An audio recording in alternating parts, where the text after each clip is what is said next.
International social media Patel Prahlad भाई। आज इस बुलेटिन में बात होगी तेजस्वी यादव के ऐलान से बिहार में बढ़ी सियासी सरगर्मियों की, बिहार में राजनीतिक दलों के चुनाव प्रचार की, देखेंगे चुनाव आयोग के बड़े फैसले को, सीएम स्टालिन ने बीजेपी को क्या दी चेतावनी, जानेंगे क्यों एक बार फिर सवालों से घिरा लोकपाल, और बुलेटिन के आखिर में देखेंगे सोनम वांगचुक की गिरफ्तारी पर गहराते सवालों को। लेकिन दिन भर की तमाम बड़ी खबरों से पहले एक नजर आज की सुर्खियों पर। भारत के पूर्वी तट से टकरा सकता है चक्रवाती तूफान मोन्था, 3 राज्य होंगे प्रभावित। आईएमडी ने इसे गंभीर चक्रवाती तूफान की श्रेणी में रखा, हाई अलर्ट पर भारतीय सेना। पीएम मोदी ने आसियान समिट को वर्चुअली किया संबोधित, कहा हम ग्लोबल साउथ के सही यात्री, भारत हर आपदा में आसियान मित्रों के साथ मजबूती से खड़ा है। उत्तर प्रदेश में 69,000 शिक्षक भर्ती मामले में बेरोजगार अभ्यर्थियों का प्रदर्शन, मायावती के आवास पर दिया धरना, योगी सरकार से पैरवी करने की मांग, 1 साल से सुप्रीम कोर्ट में लंबित है मामला। कर्नाटक के मंगलुरु में आरएसएस नेता प्रभाकर भट्ट के खिलाफ केस दर्ज, धार्मिक नफरत और शांति भंग करने का आरोप, राज्य में पहले ही संघ को बैन करने की उठ चुकी है मांग। ये तो थी सुर्खियां, अब बात आज की सबसे बड़ी खबर की। महागठबंधन की तरफ से सीएम पद का उम्मीदवार बनाए जाने के बाद से ही तेजस्वी यादव के तेवर बेहद तीखे हो गए हैं।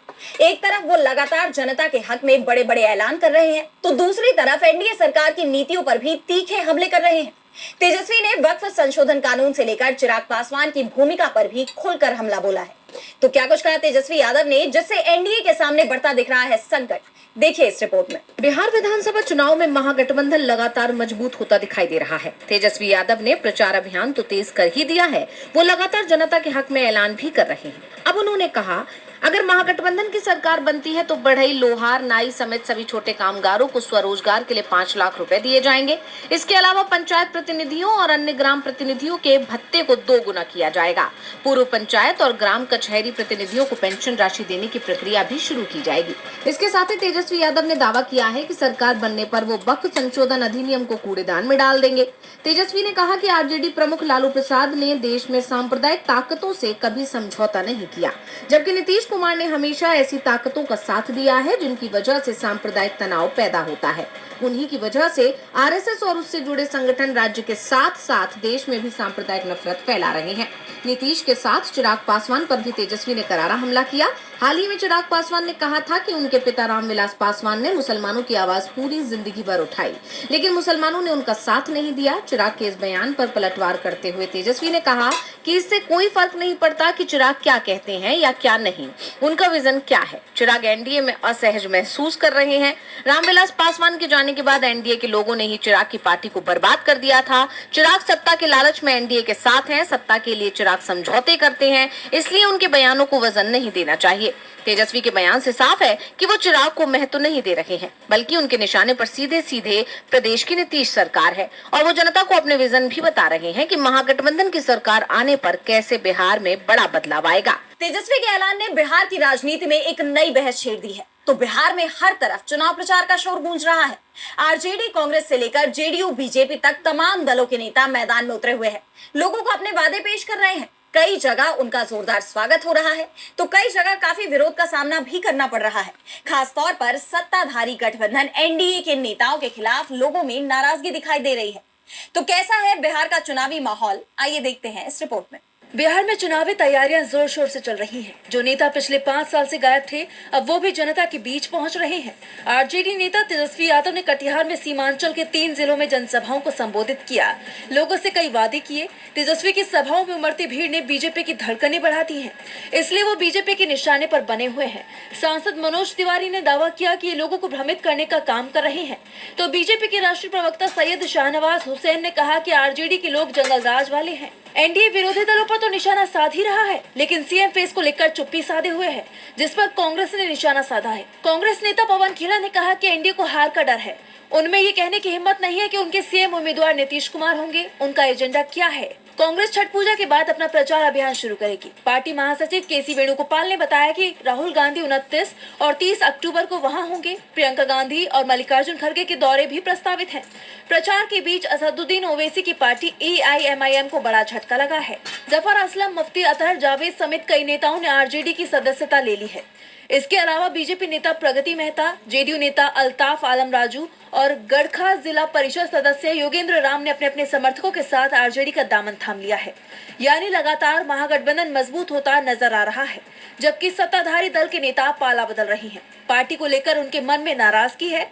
एनडीए के नेता ही नहीं, लोगों के मन में भी सत्तारूढ़ गठबंधन के खिलाफ काफी नाराजगी है, इसलिए उनका विरोध भी देखा जा रहा है। जमुई जिले की झाझा विधानसभा सीट से जेडीयू के प्रत्याशी दामोदर रावत को जनसंपर्क के दौरान जनता के भारी विरोध का सामना करना पड़ा। ग्रामीणों ने पिछले 5 सालों में हुए विकास कार्यों का हिसाब मांगते हुए उन पर सवालों की बौछार कर दी। ऐसे कई वाक्य इससे पहले भी सामने आ चुके हैं, जिससे साफ है कि इस बार की जनता जागरूक है, यानी ये चुनाव दिलचस्प होता जा रहा है। चुनाव प्रचार में सभी दलों की तरफ से बड़े बड़े वादे किए जा रहे हैं, तो चुनाव आयोग के भी 2 अहम फैसले सामने आए हैं। पहले फैसले में चुनाव आयोग ने कुछ बूथों पर मतदान की टाइमिंग में बड़ा बदलाव किया है, तो दूसरी तरफ ईवीएम और वीवीपैट मशीनों को लेकर भी चुनाव आयोग ने अहम आदेश जारी किए हैं। तो क्या है पूरा मामला, जानेंगे इस रिपोर्ट में। बिहार चुनाव के लिए जारी प्रचार के बीच चुनाव आयोग ने 2 अहम फैसले लिए हैं। पहला, वोटिंग के टाइम को लेकर सख्ती, और दूसरा, मतदान दलों को ईवीएम और वीवीपैट मशीनों के वितरण में सुरक्षा की अनिवार्यता। आयोग ने एक अधिसूचना जारी कर बताया है कि कुल 1258 बूथों पर वोटिंग सुबह 7 बजे से शाम 5 बजे तक ही चलेगी, जबकि बाकी सभी क्षेत्रों में मतदान का समय शाम 6 बजे तक के लिए रहेगा। ये फैसला ग्रामीण या विशेष क्षेत्रों में सुरक्षा और सुचारू मतदान प्रक्रिया को ध्यान में रखते हुए लिया गया है। Ever wondered what your home looks like? 140, Chenari से 65, गोह के 25, नवीन नगर के 26, कुटुंबा के 169, औरंगाबाद के 57, रफीगंज के 125, गुरुआ के 12, शेरघाटी के 48, इमामगंज के 361, बाराचट्टी के 36 और बोधगया के 20 बूथ शामिल हैं। इसके साथ ही स्वतंत्र और निष्पक्ष चुनाव सुनिश्चित करने की दिशा में चुनाव आयोग ने एक और अहम फैसला लिया है। आयोग के आदेश के मुताबिक सुरक्षा बलों की तैनाती के बिना किसी भी मतदान दल को ईवीएम और वीवीपैट मशीनें उपलब्ध नहीं कराई जाएंगी। ये कदम चुनाव प्रक्रिया में किसी भी प्रकार की गड़बड़ या धांधली को रोकने के लिए उठाया गया है। 6 नवंबर को होने वाले पहले चरण की वोटिंग से एक दिन पहले यानी 5 नवंबर को मतदान कर्मी डिस्पैच सेंटरों से सामग्री प्राप्त करेंगे, जहां सुरक्षा बल की उपस्थिति अनिवार्य कर दी गई है। जिला निर्वाचन पदाधिकारी को इस नियम का कड़ाई से पालन सुनिश्चित करने का निर्देश दे दिया गया है और किसी भी लापरवाही पर सख्त कार्रवाई की चेतावनी दे दी गई है। मतदान समय में कटौती और ईवीएम वितरण में सुरक्षा बल की अनिवार्यता, चुनाव आयोग के ये दोनों फैसले बिहार चुनाव में सुरक्षा और पारदर्शिता को प्राथमिकता देने की दिशा में बड़ा कदम माने जा रहे हैं, जिसका असर जमीनी स्तर पर कितना देखने को मिलता है, ये तो आने वाले वक्त में ही पता चलेगा। चुनाव आयोग लगातार सवालों में घिरा हुआ है। जिस तरह से चुनाव से पहले बिहार में एसआईआर कराया गया और अब इस प्रक्रिया को पूरे देश में लागू करने की तैयारी है, उसे लेकर सियासत तेज हो गई है। चुनाव आयोग ने साफ कर दिया है कि अगले साल विधानसभा चुनाव से पहले तमिलनाडु में भी एसआईआर की प्रक्रिया पूरी कर ली जाएगी। ऐसे में सीएम स्टालिन ने बीजेपी पर तमिलनाडु में एसआईआर का षड्यंत्र फैलाने का आरोप लगाया है। तो क्या कुछ कहा सीएम स्टालिन ने, जानेंगे इस रिपोर्ट में। एसआईआर को लेकर तमिलनाडु में सियासी हलचल बढ़ गई है। चुनाव आयोग ने ऐलान कर दिया है कि 2026 में होने वाले विधानसभा चुनाव से पहले राज्य में एसआईआर की प्रक्रिया पूरी कर ली जाएगी। लेकिन जिस तरह से इस प्रक्रिया का विरोध देखा जा रहा है, उससे चुनाव आयोग के लिए एसआईआर लागू करना आसान नहीं दिख रहा। अब तमिलनाडु के सीएम एमके स्टालिन ने डीएम के कार्यकर्ताओं को एक पत्र लिखा है। सीएम ने एक्स पर अपने पत्र को पोस्ट किया, जिसमें लिखा गया है कि बीजेपी तमिलनाडु में भी एसआईआर का षड्यंत्र फैलाने को तैयार है। बिहार में लोगों के वोट के अधिकार को छीनने का ये अन्याय हम पहले ही देख चुके हैं। अब समय आ गया है कि हम सतर्क रहें और दिखाएं कि तमिलनाडु की रक्षा के लिए काले और लाल लोग ही सबसे उपयुक्त है। इस पत्र में कहा गया है कि चुनाव आयोग ने ऐलान किया है कि वो अगले हफ्ते तमिलनाडु में एसआईआर लागू करेगा। स्टालिन ने आगे कहा कि बिहार में जहां विधानसभा चुनाव के लिए मतदान होने हैं, वहां चुनाव आयोग ने एसआईआर के जरिए 65 लाख से ज्यादा लोगों को उनके मतदान के अधिकार से वंचित किया है। डीएमके और इंडिया गठबंधन के दल लगातार चेतावनी दे रहे हैं कि बीजेपी तमिलनाडु में भी चुनाव आयोग को अपनी कठपुतली के रूप में इस्तेमाल करने की कोशिश कर रही है। बीजेपी ये हिसाब लगा रही है कि अगर एसआईआर के जरिए मेहनतकशों, अनुसूचित जातियों, अल्पसंख्यकों, महिलाओं आदि के नाम मतदाता सूची से हटा दिए जाए तो वे जीत जाएंगे। जिनके पास चुनाव मैदान में जनता का सीधा सामना करने की ताकत नहीं है, वे जनता के वोट के अधिकार को छीनकर जीत जाएंगे। ये गलत अनुमान है। इसके साथ ही सीएम ने अपील करते हुए कहा कि हर मतदान केंद्र पर कड़ी मेहनत करके ही हमें सफलता मिल सकती है। 7वीं बार गठबंधन सरकार बनाने के लिए काम करे। सीएम स्टालिन ने एक तरह से सीधे चुनौती दे दी है कि बीजेपी तमिलनाडु में वोट नहीं काट पाएगी। तमिलनाडु में एसआईआर का विरोध देखा जा रहा है तो लोकपाल भी विवादों से घिर गया है। भ्रष्टाचार के खिलाफ बनाई गई संस्था क्या खुद भ्रष्टाचार को बढ़ावा देने का काम कर रही है? क्या वो भ्रष्टाचारियों को बचा रही है? लोकपाल पर इन सवालों की कड़ी बढ़ती जा रही है। अब आरटीआई एक्टिविस्ट ने लोकपाल पर बड़ा खुलासा किया है।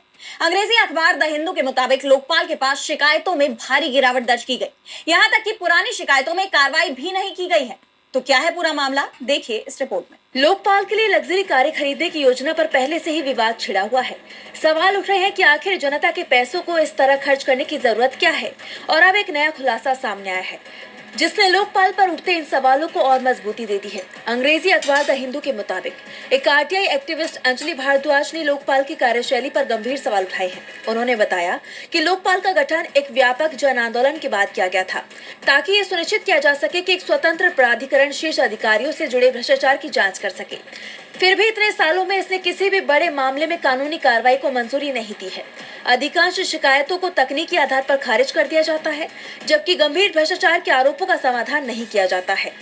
लोकपाल की वेबसाइट के आंकड़े भी यही कहानी बयां कर रहे हैं। आंकड़ों के मुताबिक 2019 से 2020 में लोकपाल के गठन के बाद से दर्ज शिकायतों में तेजी से गिरावट आई है। 2022 से 2023 में 2469 शिकायतों की तुलना में सितंबर तक केवल 233 शिकायतें ही दर्ज हुई।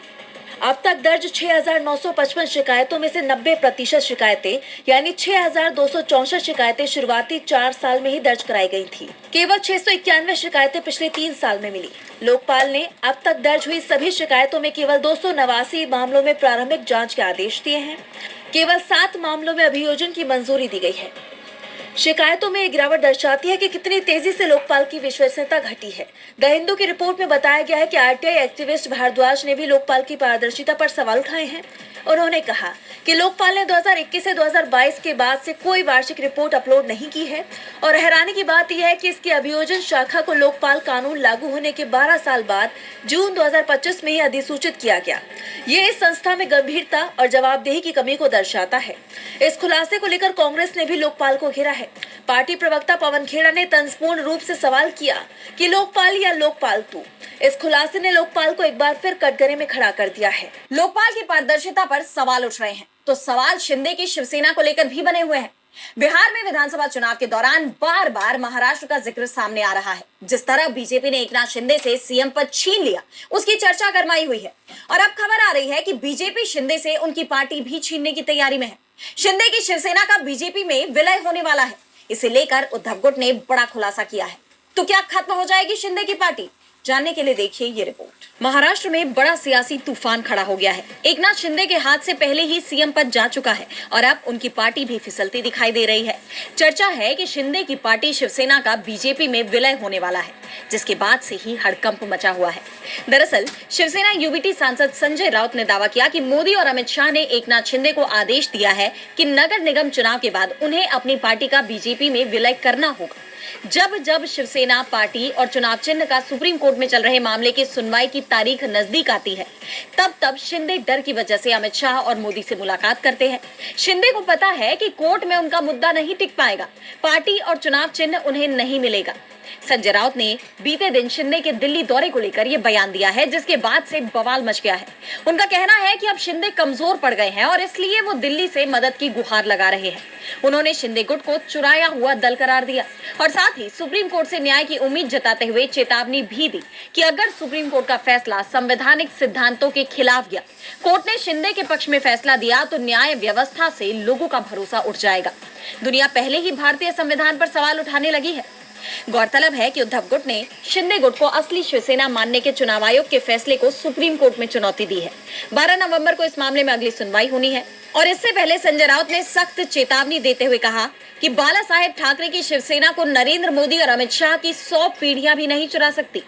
अब देखना यह होगा कि कोर्ट क्या फैसला सुनाता है और क्या वाकई में शिंदे गुट का बीजेपी में विलय होने वाला है। और बुलेटिन के आखिर में बात सोनम वांगचुक की गिरफ्तारी की। सोनम वांगचुक की गिरफ्तारी को 1 महीना पूरा हो गया है। पर्यावरण एक्टिविस्ट सोनम वांगचुक एनएसए के तहत जोधपुर सेंट्रल जेल में बंद है। इस गिरफ्तारी को 1 महीना पूरा होने पर उनकी पत्नी गीतांजलि वांगचुक ने एक्स पर एक पोस्ट शेयर किया है, जिसमें उन्होंने इस गिरफ्तारी को लोकतंत्र का मजाक बताया और साथ ही कुछ और अहम बातें भी लिखी हैं, जिसकी अब हर तरफ चर्चा हो रही है। तो क्या कुछ लिखा है गीतांजलि वांगचुक ने, जानेंगे इस रिपोर्ट में। पर्यावरण कार्यकर्ता सोनम वांगचुक की राष्ट्रीय सुरक्षा अधिनियम यानी एनएसए के तहत गिरफ्तारी को 26 अक्टूबर को 1 महीना पूरा हो गया।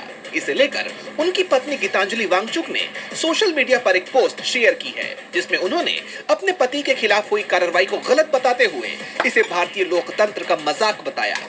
गीतांजलि ने पोस्ट में लिखा कि वो 24 सितंबर को सलाहकार बोर्ड के सामने सोनम वांगचुक की पेशी के दौरान उनके साथ थी।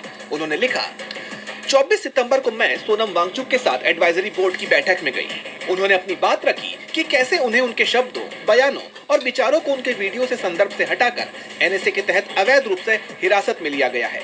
उन्होंने ये भी बताया कि कैसे अनुवादक ने जानबूझकर उनके बयानों को गलत तरीके से प्रस्तुत किया है और कैसे सीआरपीएफ, लद्दाख पुलिस और यादृच्छिक व्यक्तियों के बीच हुई असंबंधी और स्वतंत्र झड़पों को सोनम वांगचुक से जोड़ा गया है। ये न्याय का मजाक और भारतीय लोकतंत्र का उपहास है। गीतांजलि ने आगे लिखा कि इन सब के बावजूद सोनम वांगचुक अडिग बने हुए हैं और सभी को ये बताते हैं कि इंसाफ के घर देर है पर अंधेर नहीं। जैसा कि आप जानते हैं कि वांगचुक की पत्नी ने यह भी आरोप लगाया था कि सरकार उनकी जासूसी करवा रही है और वो जहां कहीं भी जाती हैं तो एक गाड़ी उनका पीछा करती है।